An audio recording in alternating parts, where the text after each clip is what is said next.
Our speaker this hour is our director, Andy Robison.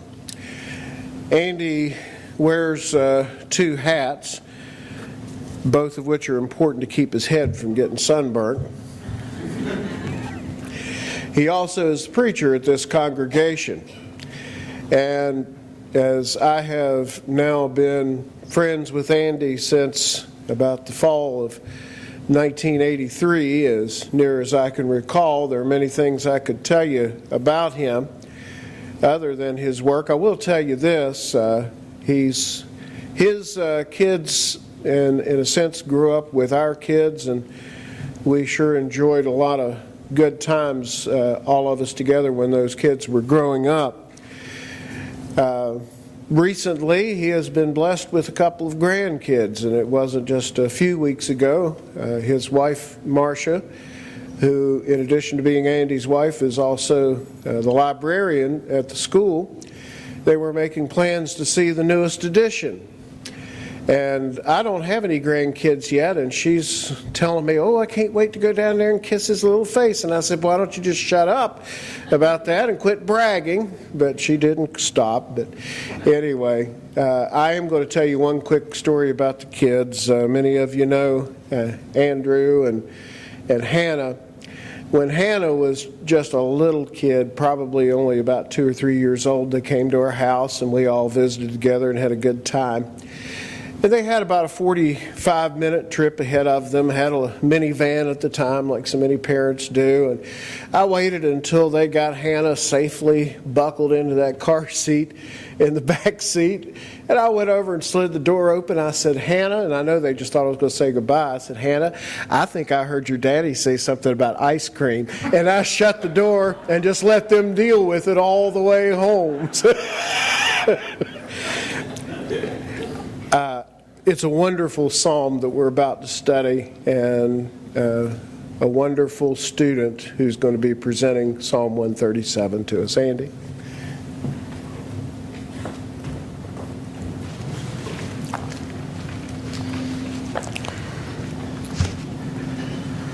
Some of us were standing in the back there yesterday talking about who was going to be introducing today. Mark Weaver said to me, who's going to be introducing me tomorrow? And I said, Dan Kessinger. And he said, oh no. I think we all kind of felt that way. They said, but you're on that day, Andy. I said, sometimes I don't think things all the way through. But that wasn't too bad. We appreciate that very much. We appreciate all of you and appreciate those good memories that we've had through the years. And we're blessed to be able to work together now. Psalm 137. By the rivers of Babylon, there we sat down, yea, we wept. When we remembered Zion, we hung our harps upon the willows in the midst of it. Because those who carried us away captive required of us a song, and those who plundered us requested mirth, saying, sing us one of the songs of Zion. How shall we sing the Lord's song in a foreign land? If I forget you, O Jerusalem, let my right hand forget its skill. If I do not remember you, let my tongue cling to the roof of its mouth. If I do not exalt Jerusalem above my chief joy. Remember, O Lord, against the sons of Edom, the day of Jerusalem, who said, raise it to its very foundation. O daughter of Babylon, who art to be destroyed. Happy the one who repays you as you have served us. Happy the one who dashes your little ones against the rock. That's a pathetic song. And I don't mean it's pathetic in that its author is an idiot. Oh no. I don't mean that it's pathetic in that it's poorly written. I mean that it's full of human pathos. You get the idea of patheticness from someone who deserves your deep compassion and your deep sympathy, your pathos. That, in that sense alone, is a pathetic song. Recently, one of the members here was on her Facebook account and posted how she and her husband had been to Pittsburgh to see the Carnegie Museum, and at the Carnegie Museum at that time was an exhibit from Pompeii. Well, my wife was also on Facebook. I've since asked her to repent, but my wife was also on Facebook And she said, well, that's nice. Andy and I have been to Pompeii. So it sort of became a one-upsmanship sort of thing really quickly. And the husband came to me and said, I hear that you've been to Pompeii. What are you trying to do to me? I took my wife to Pittsburgh. You take your wife to Pompeii. And then he went on to say, well, I've been to Babylon. And I thought to myself, well, I still win. Babylon's kind of raised over now. He was in the Iraq War and had the chance to do some sightseeing after that and told me some interesting things. And I do want to talk to him some more. But I suppose that the rivers of Babylon at that time would have been a bit more lush and a bit more green than they are now, because that was before God's destruction of them. Rivers of Babylon would have been calm and peaceful. You can go down to the Ohio River here, and don't dare set your foot in it because it's full of E. coli. And you can go down to the Ohio River here, and you can sit along the banks and you can get some peace. And you can go along to a lake somewhere and you can get some peace. I love to be near the water. I like to be out on some waters. I'm never going to take a cruise unless I'm forced at gunpoint, but I like to be out close to the waters because it can be peaceful. Now, in those times when Babylon was the head of the world at that time, when Babylon was the rising world empire, they had their great city of Babylon with all of the walls around, and you know the stories about how there were chariot races. There could have been chariot races around the width of the walls on the top and so forth. But they had the Euphrates River cutting down through the middle of it as a good source of water, and then they also had rivers and inulets and the kind of streams that you would have. We don't know where exactly this river would have been that the Jews sat down to weep, but it would have been there somewhere, maybe out in the country at one of the rivers, and that's not really important. What's more important is the time and the setting. About 640 BC, 640 years before Christ, if you allow a timeline visual, the King Josiah came to power. And he tried to make things right for 31 years. And he did a lot of right. He tore down the idols, he tore down the high places, tore down the graven images, found the book of the law in the house of the Lord, tried to reinstate some things, had the Passover. But before him, there was 2 years of his wicked father Ammon, and before him, there were 57 years of degradation and the de-escalation of the morality of society under his grandfather Manasseh. To the point that they killed their children in the fire, and to the point that God said, you've become worse than all the other nations that I kicked out of Canaan before you. And you know how significant that is, don't you? Because God told Abraham back in Genesis 15, you can't have this land yet because the iniquity of the Amorites is not yet complete. So God waits for a nation to become so sinful that nothing else can be done with it before He ever runs them out. So He waited for the Amorites' iniquity to become complete before He brought the children of Israel up out of Egypt and took them into the land of Canaan and had them to drive out the Canaanites. But now Israel was worse than all those that God had driven out. There was only one reason they survived: because God made a promise. He says in Jeremiah 30:11 and Jeremiah 46:28, any other nation I'd have just wiped off the face of the earth, but I made a promise to you. That's the gist of it. Made a promise that the Christ would come through you. Made a promise that through Abraham's seed all nations of the earth would be blessed. So every other nation would have been wiped out. So here are a couple generations of degradation and the de-escalation of morality in society. Josiah tries to turn them around a little bit, but God at one place says, because of the sins of Manasseh, I'm still going to have to destroy you. And He sends His prophets Jeremiah and Ezekiel. Ezekiel's to people who are already in captivity. Jeremiah's to the people still back at Jerusalem. And he says through them, I kept warning you. I kept rising up early and sending my prophets. I think that's 7 times in the book of Jeremiah. And it's interesting that God would rise up early because He doesn't sleep. So we know it's a figure of speech, but God would rise up early. The urgency, I sent my prophets to you to warn you. I sent my prophets to you to warn you. I sent my prophets to you to warn you. But you just kept getting more wicked. So, in 606 BC, in the 4th year of King Jehoiakim, or 3rd or 4th year of King Jehoiakim, there was one captivity where they kind of did a brain drain from Jerusalem and Judah. And Daniel, Hananiah, Mishael, and Azariah, or Shadrach, Meshach, Abednego, and Belteshazzar, were taken captive along with a bunch of other people and trained in the Babylonian ways. And people could, back at home, see their society was starting to fall apart. Well, 9 more years or so went by. In 597 BC, Jehoiakim died. Jehoiachin became king. He made quite a name of evil for himself. He gets a few verses in Jeremiah 22 to about his wickedness, even though he only reigned for 3 months. And then he was taken captive, and there was another captivity that was gone, and it was warned by Jeremiah that you all had better repent. God is going to come and he's going to wipe you all out completely.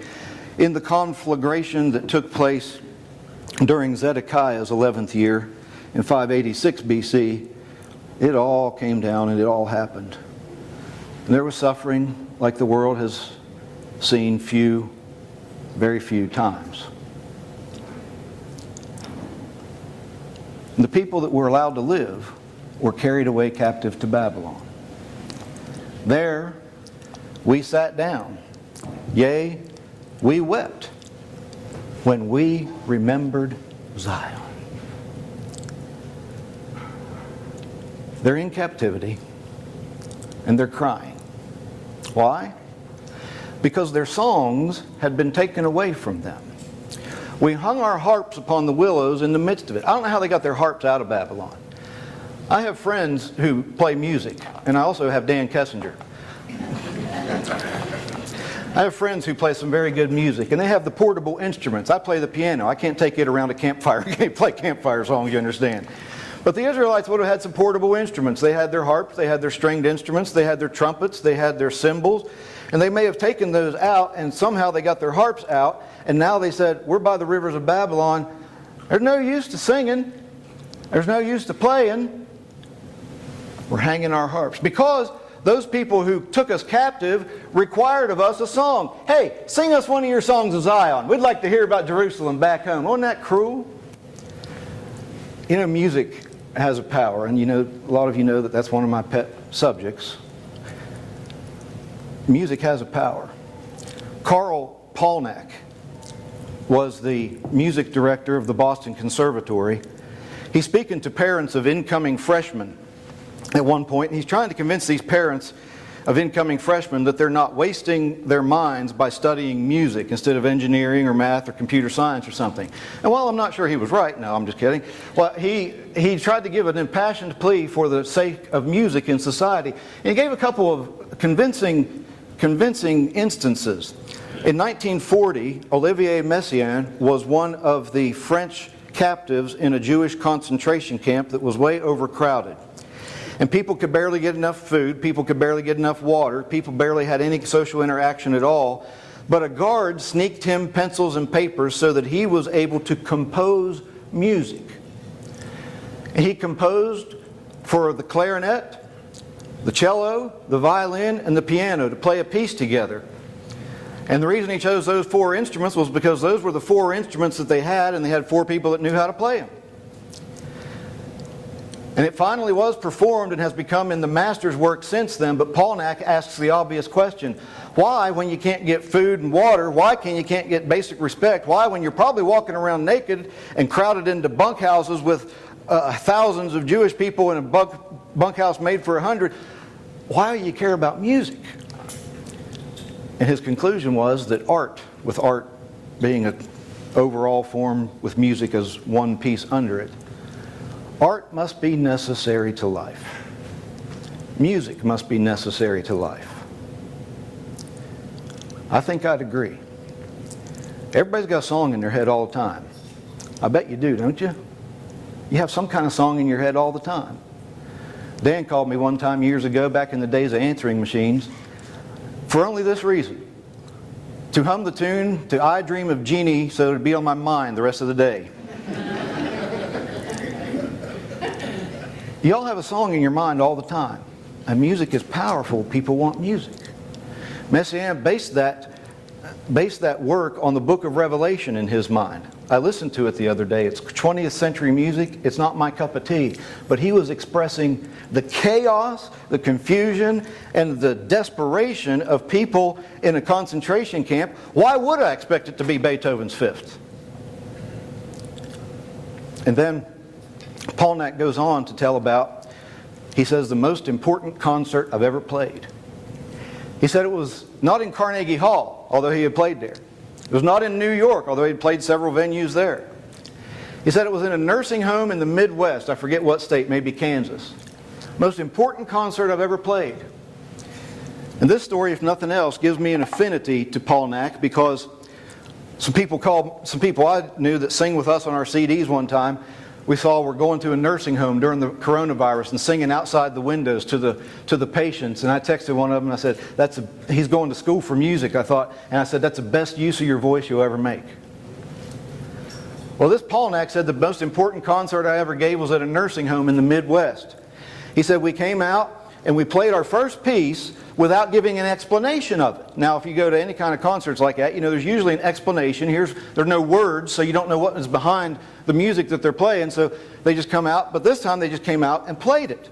And they played a couple other pieces, and then at the interval, they explained what the piece was. Well, back when they first played it, there's this crew cut wearing guy in his 70s sitting in the front row that starts crying. And then he straightens up later. But then when they come out to explain what it was, here's the explanation. It's Aaron Copeland's Sonata for Violin and Piano. It was written in commemoration of a friend of his who was an Air Force pilot or Army pilot in World War II and was shot down and lost. And when this nursing home resident heard that explanation, he cried so much he had to get up and leave. After the show, he came to Polnack and he said, I got to talk to you. I got to explain myself. I cried a little bit when you played that first piece because the only thing that could come to my mind during that first piece was something that had never been in my mind for a long, long time. And it was how I was in World War II and we were on a mission in our planes, and I watched my buddy have to parachute out of his plane and watched his ropes be cut and watched him fall lost in the Pacific Ocean. He said, how does music do that? How does music... When you came out here and said that piece was then written in commemoration of a downed pilot, I thought, this is too much.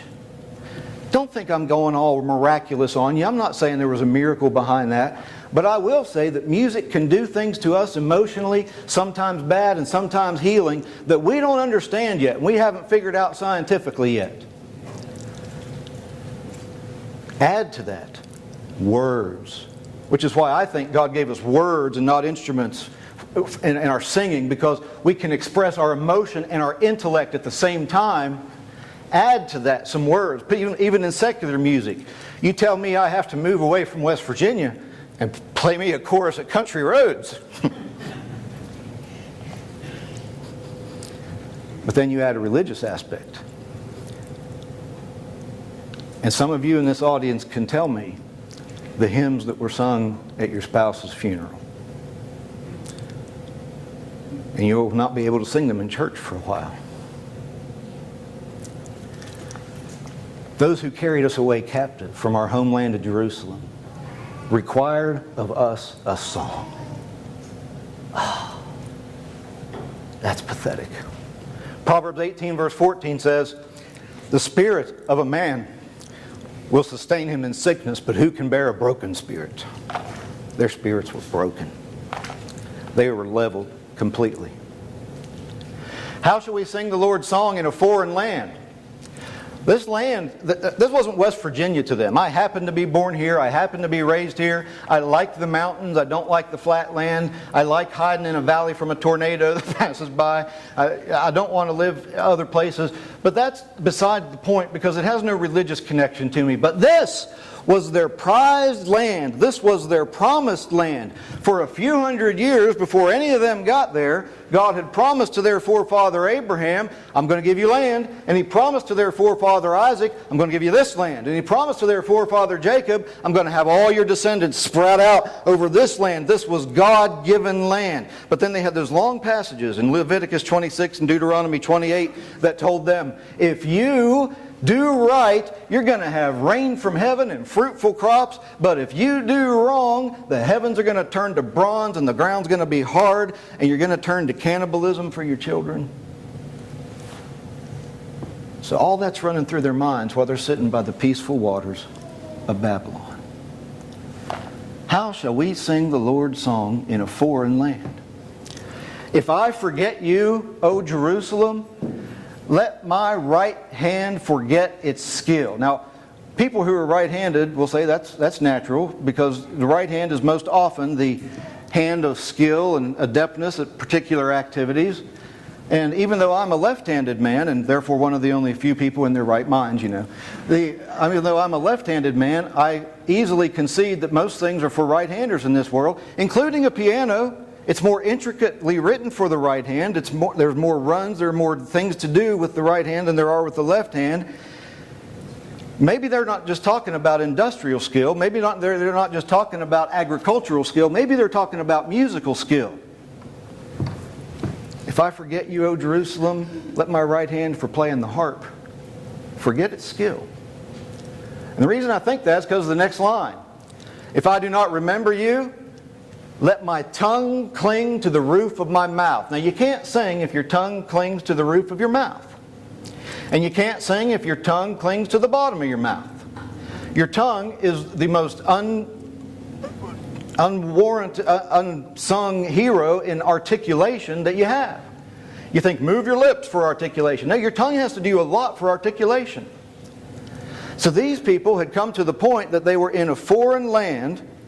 They were without hope. They were without anything. They'd come to the most desperate point that I think a person can come. And the most desperate point to which a person can come is that he is given up on music. Besides God. You understand what I'm saying? I'm talking secularly.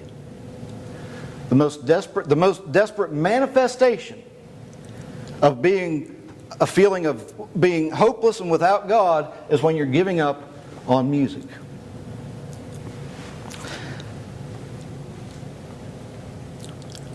What do you do with that? What's the answer to that? Well, the only answer they have here is vengeance. Vengeance is what happens here. They say in verse 7, remember, O Lord, against the sons of Jerusalem. Remember, O Lord, against the sons of Edom, the day of Jerusalem, who said, raise it, not R-A-I-S-E, but R-A-Z-E, it. Raise it, tear it down, level it to its very foundation. Now, why is Edom brought in here? Babylon's the one doing the destruction. Babylon has been the one doing all the evil. Babylon has been doing one doing all the problems. So why do they say Edom? Well, Edom had a long history with Israel, first of all. It goes back to their progenitors. Remember, Jacob and Esau, they fought in the womb. And then they fought ever since they got out of the womb. And then when they had children, their children fought. And then when they had grandchildren, their grandchildren fought. And when they had descendants on down, they all fought. And you can find a lot of references throughout Scripture to that. 1 Samuel 14:47, Saul fought against the Moabites, the Ammonites, and the Edomites. 2 Chronicles 21:8-10, the Edomites rebelled in Jehoram's reign. Ezekiel 25:14, that God says to Edom, because of the vengeance that you took on your brother, Jacob, Judah, Israel, because of the vengeance you took on your brother, I'm going to take vengeance on you. And then in Ezekiel chapter 35, he says, because of the ancient hatred that you had, you're going to get vengeance taken on you. Ezekiel 35, down about verse 7, I think he says, because you pursued blood, blood will pursue you, he says to Edom. And he says something about their violence in Nahum 3, verse 10, if I remember correctly. And he says something about their bloodthirstiness. And he says something in Amos chapter 1, verses 11 and 12. You know the passage, for 3 transgressions of Edom and for 4. Because you did not show pity to your brother. You didn't let up on him at any time. But here we have something more particular pictured. Why is Edom brought up here? Well, I think if we're going to compare it to anything modern, we might compare it to our use of Nazis. You know, if anybody's a bad person, if anybody's really strict, if anybody has something a little bit evil to them, we might call them a Nazi. Everybody thinks every president is a Nazi, depending on what side that you're on. If somebody's really strict about grammar, they're a grammar Nazi. If somebody's really strict about math, they're a math Nazi. You know, I think that's probably about what the Edomites were to the people of Israel. When the Babylonians captured them, the worst thing they could say about them, the most devastating insult in their minds was, you Edomites. Well, Edom, were they present at the captivity of Jerusalem? I don't know. But turn to Obadiah chapter 1, if you would. Obadiah chapter 1. And that's of all the 1 chapters in Obadiah. In Obadiah verse 10, you have these words. For violence against your brother. This is to Edom. The whole book's to Edom. For violence against your brother Jacob, shame shall cover you, and you shall be cut off forever. In the day that you stood on the other side, in the day that strangers carried captive his forces, when foreigners entered his gates and cast lots for Jerusalem. Do you see the picture? I don't know if it's the destruction of Jerusalem or not. I haven't studied the prophets like Emmanuel Doherty has.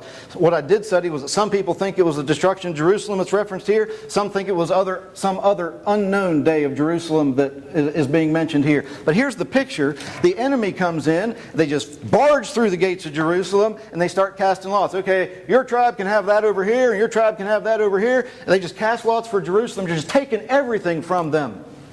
And God says when they did that, Edom, you were as one of them. But then he lists a bunch of things they should not have done, meaning they did them. But you should not have gazed on the day of your brother in the day of his captivity, nor should you have rejoiced over the children of Judah in the day of their destruction, nor should you have spoken proudly in the day of distress.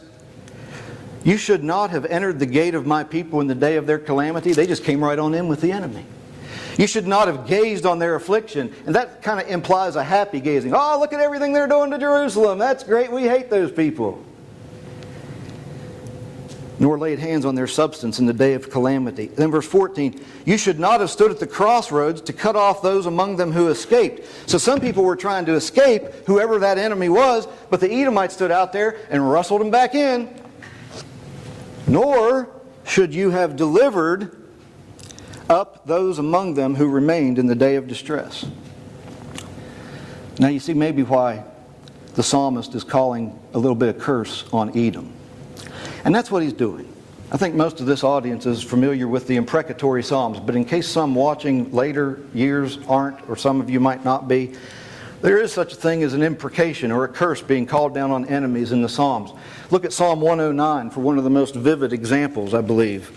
Psalm 109.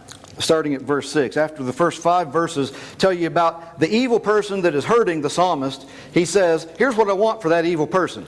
Set a wicked man over him, and let an accuser stand at his right hand.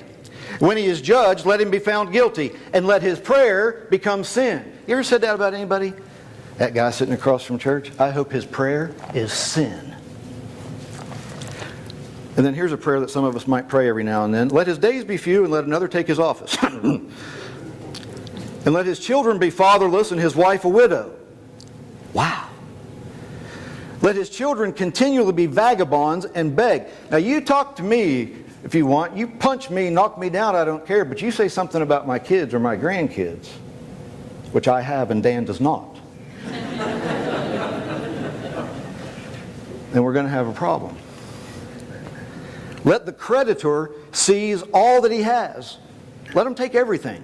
And let strangers plunder his labor. Let there be none to extend mercy to him, nor let there be any favor to his fatherless children. See his fatherless children running around, and don't let anybody show any respect or any help to those orphans. Let his posterity be cut off, and in the generation following, let their name be blotted out. Let the iniquity of his fathers go the other way. Let the iniquity of his fathers be remembered before the Lord, and let not the sin of his mother be blotted out. Wow. Let his mother go to, in our language, right? That's what the psalmist is saying. Now, a lot of people have trouble with that because we're under a covenant where we're supposed to love our enemies, and I get that. But let's give a little bit of credit to the psalmist, even though we might not understand everything about it. At least they're doing what God said in Deuteronomy 32, 35, and other passages, and not taking vengeance themselves. Vengeance belongs to who? God. They're saying, God, take vengeance. What are they doing in song? They're expressing the deepest emotions of their heart. I think it's an inspired record of the deepest emotions of their heart, although some of the deepest emotions of their heart they had to work through, and at that particular moment, that particular verse all by itself might not be all that valid, but as you work through the whole thing, you get to say, wow, I can identify with that. And maybe I can come out to a better place like the psalmist did. Do you see what I'm saying? But this in Psalm 137 is a curse on those people, those Babylonians who came in. First of all, they're compared to Edomites. And secondly, you have this. O daughter of Babylon, who are to be destroyed. Now that was true. They were going to be destroyed. God prophesied that too. You remember in Jeremiah chapter 28, verses 8 through 13, God is telling the people of Judah, you're going to be in captivity 70 years. The false prophets said, 2 years, everybody be back. God said, no, Jeremiah, you tell them they're going to be 70 years. That's a couple of generations. Build your houses there, plant your gardens there, everything there. I'm going to take away the voice of joy and the voice of gladness, the voice of the bridegroom and the voice of the bride, the sound of the millstone and the light of the lamp, agriculture, industry, partying at night. That's all going to be gone. And you're going to be in captivity 70 years. And then, after those 70 years are up, I'm going to punish Babylon who took you captive. Because that's how God does things. He might raise up one evil nation to take down another evil nation.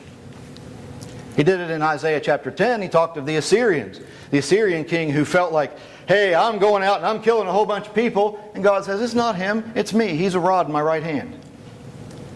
And when he's done with what I want him to do, then I'm going to punish him for the fruit of his arrogant heart. So, daughter of Babylon who are to be destroyed, happy the one who repays you as you have served us. That person's going to be happy. They're probably thinking, I'd like to live to see that.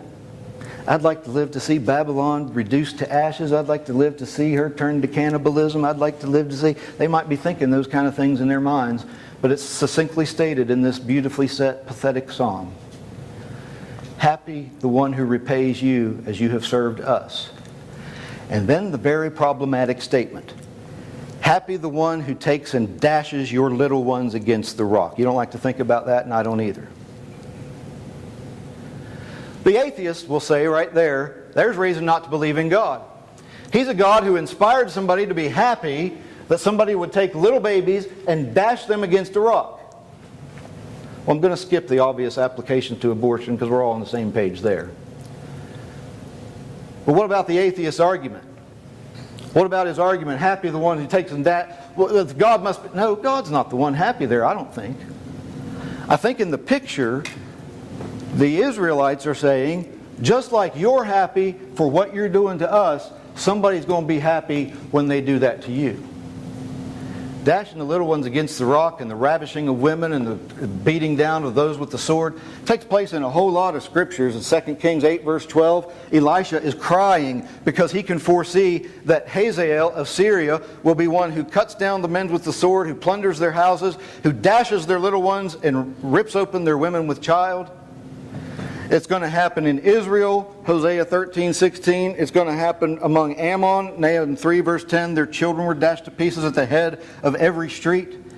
And it's going to happen to Babylon. Isaiah 13 verse 15, verse 16. Their children shall be dashed to pieces before their eyes. Their houses will be plundered and their wives ravished. But does that really still answer the question? The atheists say, you can't believe in a God who's happy about... Well, no, God's not happy about it. It's those other people that are going to be happy when they do to them like they did to us. Well, that solves it on one level, but then the atheists are going to counter. The atheists are going to come back. What kind of God is it that allows that to happen? And what kind of God is it that orders that to happen? After all, there is a God who sent a worldwide flood, and how many babies were destroyed in that? And there's a God who did a localized judgment on Sodom and Gomorrah, and how many babies were destroyed in that? What about that God? You want to serve Him? Now, this answer gets very tedious, and I'm scared to make it, but I think it needs to be pointed out and discussed. The answer is something like this, I believe. Suppose you had, in a room, in an enclosed area, 20 people, and somehow, in some way, I don't have all the details worked out because, well, I'm not God. I'm trying to illustrate something that God would know about and I wouldn't. Somehow, you find out there's never going to be any influence for good come within that closed system. But they're going to have children. And when they raise those children are going to be used and abused as sex trafficking toys, sex toys. They're going to be abused. They're going to be killed. They're going to be taught to shot people, kill people. And you know this kind of thing happens all over the world, right? You know about the immorality and the people that pass around the children at certain parties. And you know about the evil world that in some part of the world where people teach children to kill as young as they can so they can grow up to be good terrorists. What if you've got a closed system where that's the only hope for children? They're going to grow up, become evil people. They're going to persecute more children who are going to grow up, become evil people, persecute more children. At what point does God say, this got to stop? And do you realize Isaiah 14 verse 21 says the same thing? Concerning Babylon, it says, prepare slaughter for her children because of the iniquity of their fathers. Now, fathers don't pass on guilt to their children, but sometimes consequences. Prepare slaughter for her children because of the iniquity of their fathers, lest they rise up and possess the land and fill the face of the world with cities. We can't have Babylonians doing this all the time. What kind of world would this be if Babylon set its ethical system or lack thereof and its violent system and its use one another system out on the world? We can't have that, so we've got to destroy Babylon. Now those children that die there will go straight to the arms of God, I believe, because they didn't inherit any sin. The reason that argument is hard to make and still tedious is because it's still wrong of anybody to kill the children. Do you see what I'm saying? No, you can't take this reasoning and say, okay, then we'll kill our children. There have been news stories about people that did that. People believed in reincarnation. Well, maybe they'll have a better chance with me as their dad in the next life, so bang, bang, bang. No, that's not up to us to do. But is it up to God to allow free will to be compassed, to be directed, to let it happen? He let the king of Assyria and all those evil Assyrians rise up, and he used them to punish Israel, and then he punished the Assyrians. He used Babylon to rise up and punish Judah, and then he punished the Babylonians. And someday he'll punish us all, unless we've been saved by the blood of Jesus Christ. Do you see?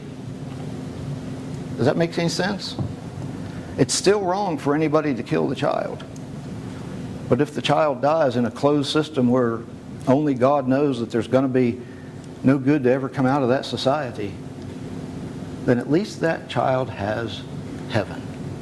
In the atheist line of thinking, the child has nothing. But at least this line of thinking, which is true, allows the child heaven. So happy the one who takes and dashes your little ones against the rock. Some sections of Scripture are very pathetic. They're full of pathos and depression. Thankfully, not all of the Bible is like that. We might think of application in this regard. One, the church. Don't let the church come to a point that we have to weep by the rivers of Babylon. Don't let the church come to a point that we have to stop and say, we can't sing these hymns anymore because, well, there's nobody left to sing. Don't let the church come to the point that we have to say, somebody has destroyed us, somebody has taken away our freedom, somebody has taken away our right to live, somebody has taken away even our joy.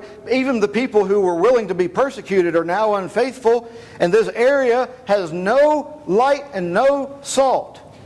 I don't think the church is ever going to die in the world while the Lord lets it stand, but it might die and will die in certain areas if people don't stand up and be faithful. And then the few that are left will be by the rivers of Babylon. Pray real hard, brethren. A sermon fails if it doesn't call you to do some great thing. I'm calling you to do a great thing. Go home and get on your knees and pray fervently and pray by the hour that God will save His church. In this country, in this world, in India where the Hindus are beating them, in Saudi Arabia where who knows how they exist, in China where they meet under cover of darkness and in the homes, pray that God will save His church. Pray that people's hearts will be able, I know that's tenuous because people don't open their hearts miraculously, they open them themselves by their free will, but pray that we get the word out, pray that we wake up, pray that it starts, pray that there's some kind of movement, pray that there's some kind of revival before we get to the rivers of Babylon. Secondly, culturally. We might want to pray, and I don't mean just for American culture, but I mean for Malaysian culture, and I mean for Thai culture, and I mean for Micronesian culture, and Cambodian culture, and Chinese culture, that we don't get so far away from the ethical system that is Jesus Christ's, that blesses people and allows them to live in peace and have some sort of abundant life here even. Pray that cultures don't get too far from that before it's too late and they're weeping by the rivers of Babylon. Pray hard for it. Work hard for it. Get out there and beat the streets and try to get people to see that this ethical system is the way to go. You can't do these kinds of, you can't have ethical society without people who are willing to love one another. You can't have peaceful society without people who know the golden rule. And a lot of these ethical systems that are coming up know nothing of the golden rule. We haven't encountered too much of that here in West Virginia. But every once in a while you go someplace and you encounter people that don't smile at you and don't have any concern for you and don't really know any kind of goodness toward you because they don't care about the golden rule because they don't follow Jesus at all, in any name, in any way. Pray hard that society won't get to that and work hard that it won't. But the church and the culture depend on the third application, which is the individual. Andy's got to do better. Do you? Someday every one of us will bow. And someday every one of us will give account. Not before malevolent people who are shouting, "Hey, sing us one of your songs about the church." But you'll bow before Jesus Christ. And there won't be any malevolence in His eyes. There won't be any viciousness. There won't be any wickedness. There'll be, "Why did you do this? Didn't you know I loved you? And now I have to turn from you." But to those who are His, there'll be, "Enter into the joy of your Lord." And those people who have to go away will never have a song again, I'm convinced. But those who get to come will, with the redeemed, sing the new song. And also sing the song of Moses, the redeemed under the Old Covenant, and the Lamb, the redeemed under the New Covenant, Revelation 15. "Great and marvelous are your works, Lord God Almighty. Just and true are your ways, O King of the saints. Who shall not fear you, O Lord, and glorify your name? For you alone are holy. For all nations shall come and bow before you, for your judgments have been manifested." I don't know what the words of the song will be in heaven that we get to sing forever and ever. But I know we'll get to do it. And I want to be there. Don't you? Thank you for your attention.